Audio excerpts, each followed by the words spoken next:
preventable disaster. The 33 members of that crew did not die. Obviously, in part, according to the investigation, the captain was at fault for, excuse me, ignoring the intensity of the storm and the course that he chose. So that was obviously a major factor. There was poor bridge management. But there were also substantial deficiencies in the safety management system and safety culture of the El Faro Zona, Tote Marine. And then I think the greatest concern I have is the investigators' conclusion that the Coast Guard itself and third-party recognized organization that conducted marine safety inspections at El Faro were each at fault for not doing a better job of ensuring compliance with Coast Guard marine safety requirements. I have concerns about the conflicts with these certification societies. You're out there in the free market, you want to sell your services. I guess maybe you don't want to be too tough on people, but you know, that's not the way this should work. So we need more oversight of those certification authorities, maybe some liability or fiscal responsibility in the future when it's noted that they passed a ship that shouldn't have been passed for numerous reasons.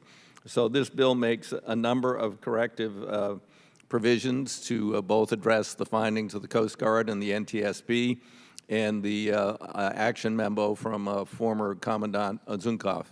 And in particular, it shows that the Coast Guard Marine Safety Office needs to develop a new staffing plan and better bolster training for Coast Guard inspectors.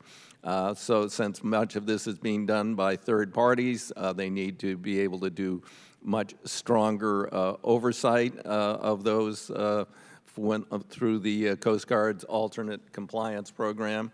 And I particularly support the creation of a specific oversight office within the Coast Guard to make sure that any inspection conducted by a third party is complete, objective, and not tainted by conflict of interest or remuneration.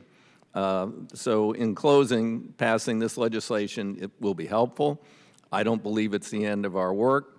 I believe we're at the beginning of what will be a multi-year commitment by this committee to ensure the reforms in this bill are adopted, implemented fully, and that the Coast Guard remains committed to rebuilding its marine safety competence expertise.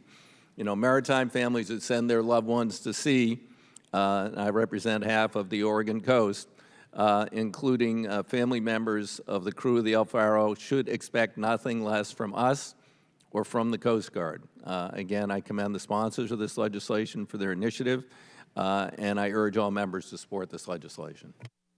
I thank the gentleman. Do any other members wish to be heard? We will now